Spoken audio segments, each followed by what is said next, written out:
I wish this could be a short one. I really do, but it probably won't be. It baffles me why I have to do this one at all, because I really can't figure out any logical way at all in which Steve Holland is or ever was involved in this case in the first place. What the hell has he got to do with any of it? Nothing. That's what. Yes, it's true that the allegation was that his mother, who by the way is not him, got one of the KC letters, but he didn't get one of the KC letters. Yes, Steve Holland is her son, but so is Billy Bob Joe Bob Holland, his brother. And we don't see Billy Bob Joe Bob running to every single camera in sight.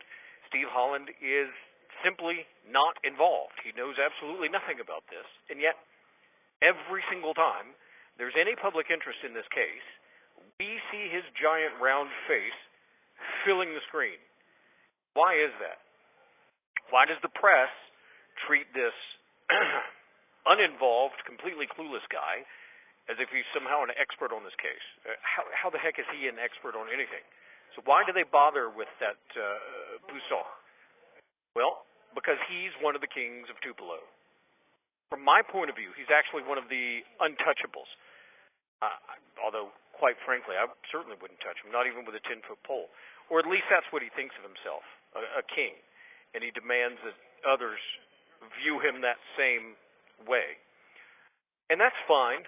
Politicians are always quite inflated, especially the we in government know what's best for you, types of people. But the pathetic thing to me is that in the social black hole of the world, which is Tupelo, people actually enable his delusions of grandeur, and they capitulate to him, and with extreme deference.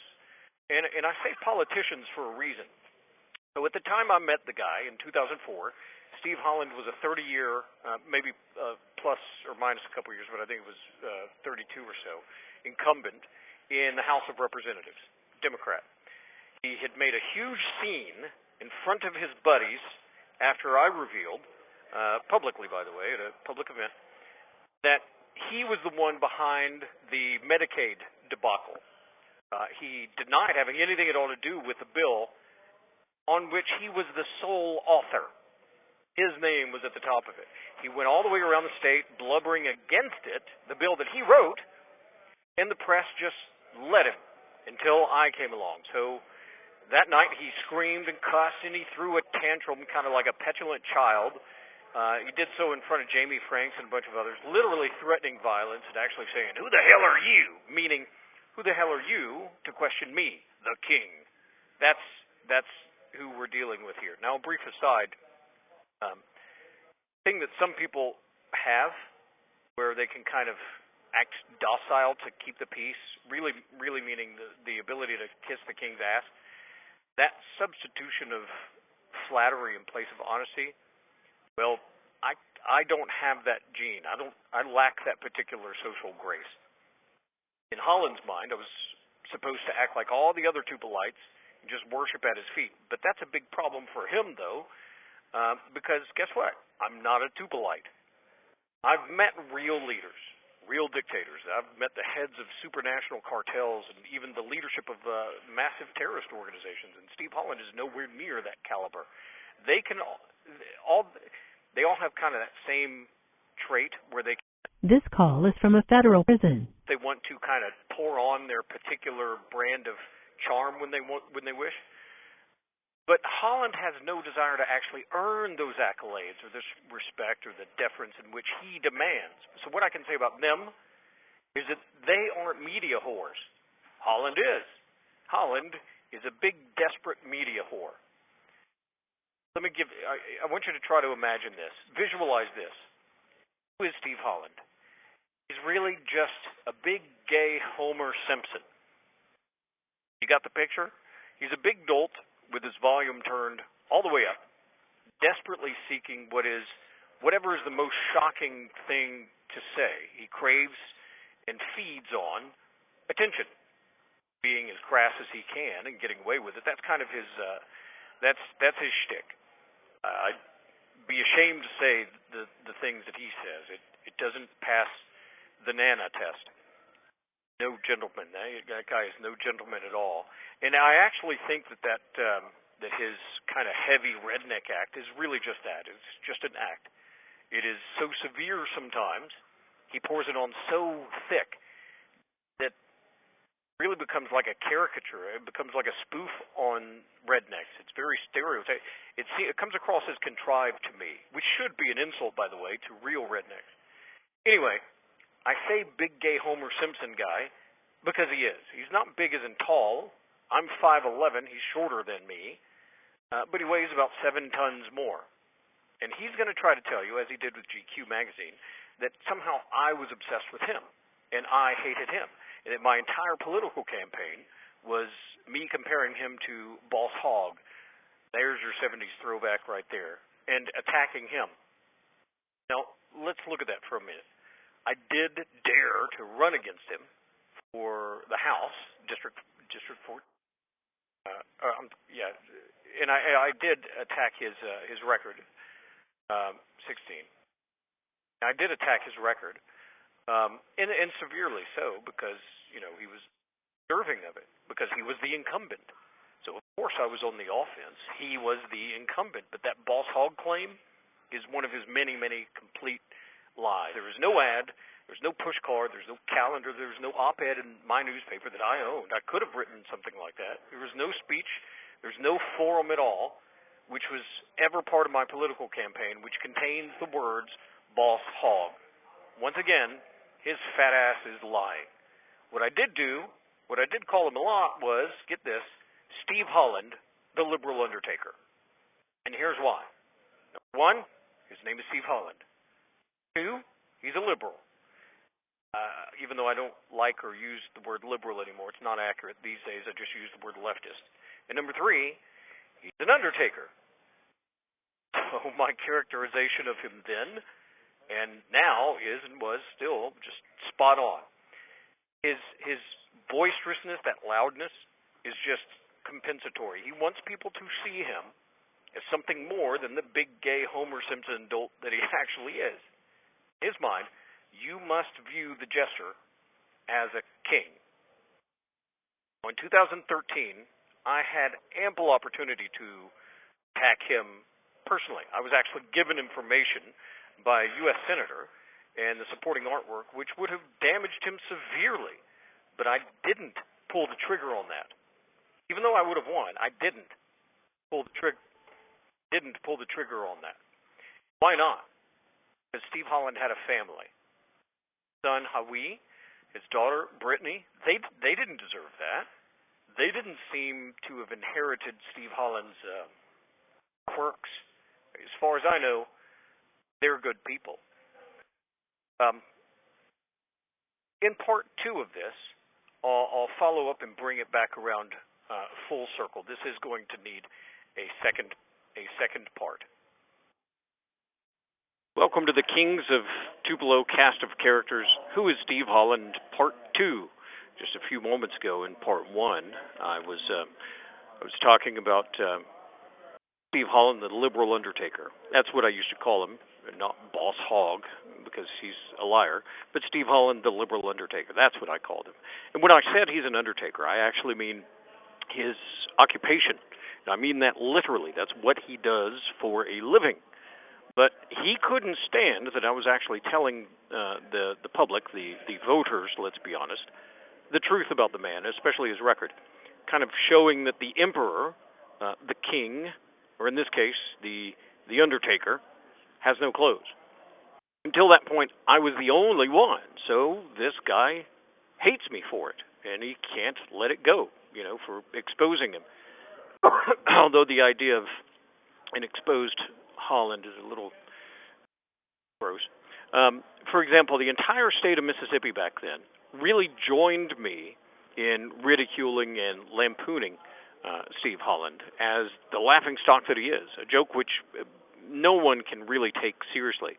Literally, newspaper cartoonists all the way in Jackson, Mississippi, were regularly revealing a new Holland caricature, especially about the beef plant scheme. Beef plant scheme. That was That was a scam that he and the Speaker of the House used to scam millions from the $65 million waste of taxpayers' trust. A misplaced trust, as I pointed out in speeches back then and in the pages of my own newspaper. It was so crooked, it was so corrupt that several people actually ended up going to prison for his scam. Magically, though, guess who wasn't prosecuted? Holland, the man behind the scheme. He somehow escaped justice.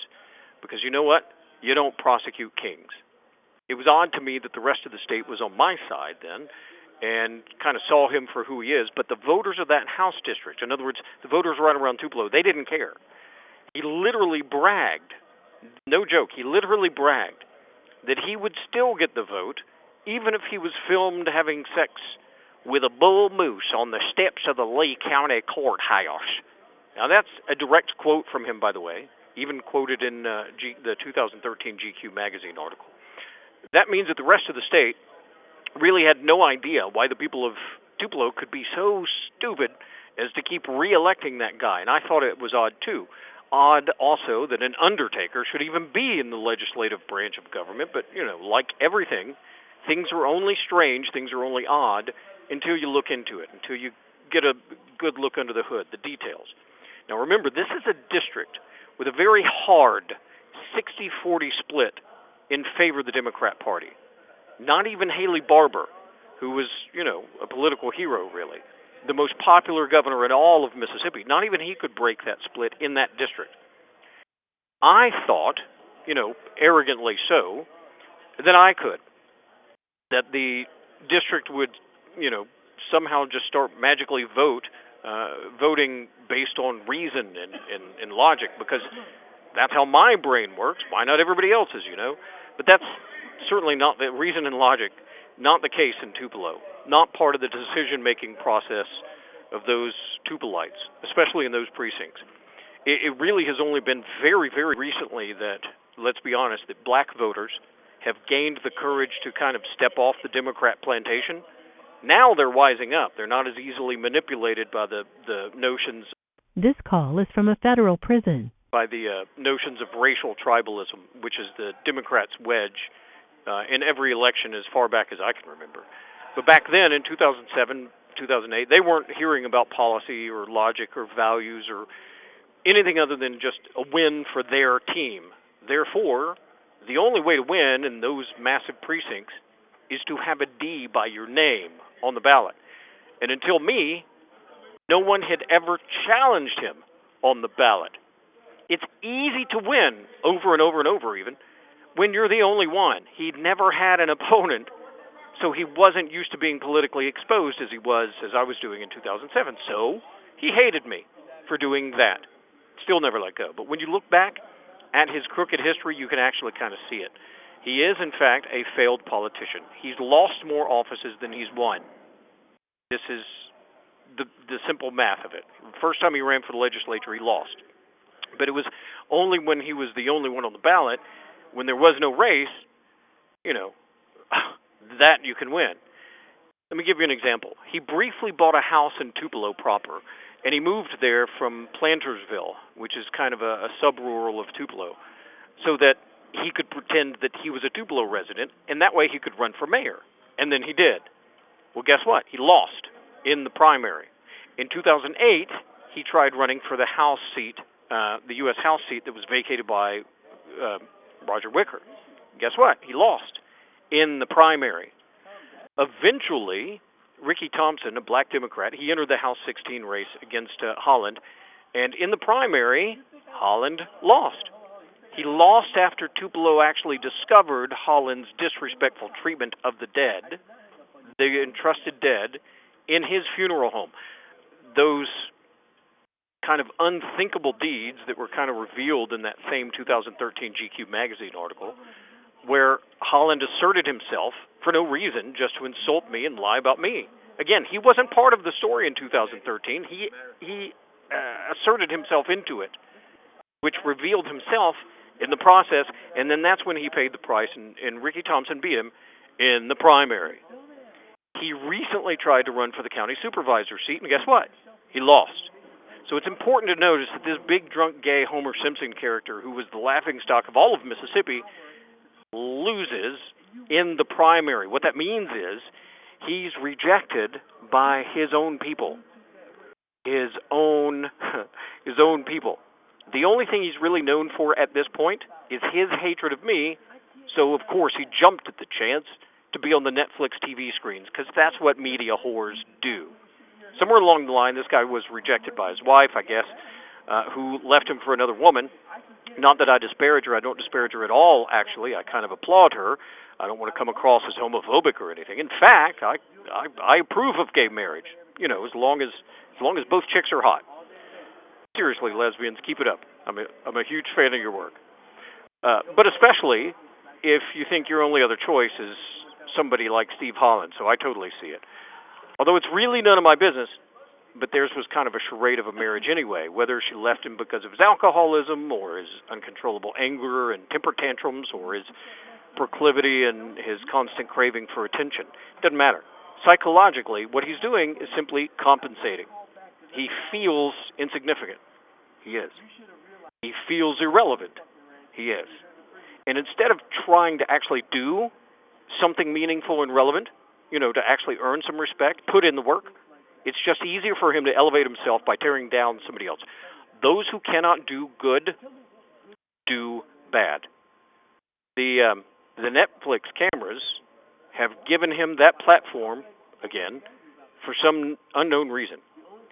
And he has no idea when he looks like a buffoon or looks sinister. He has absolutely no business in any of this story because he's not involved in it at all. Anyway, he's already told a multitude of straight up lies about me, and he knows it. But he doesn't seem to think that I can hear it or can respond. And once again, he's wrong. So I hate to say it, Tupelo, but I told you so. Ironically, here's some irony for you. In the words of Kevin Curtis, you should have listened to me. Anyway, that's my 3 chords and the truth.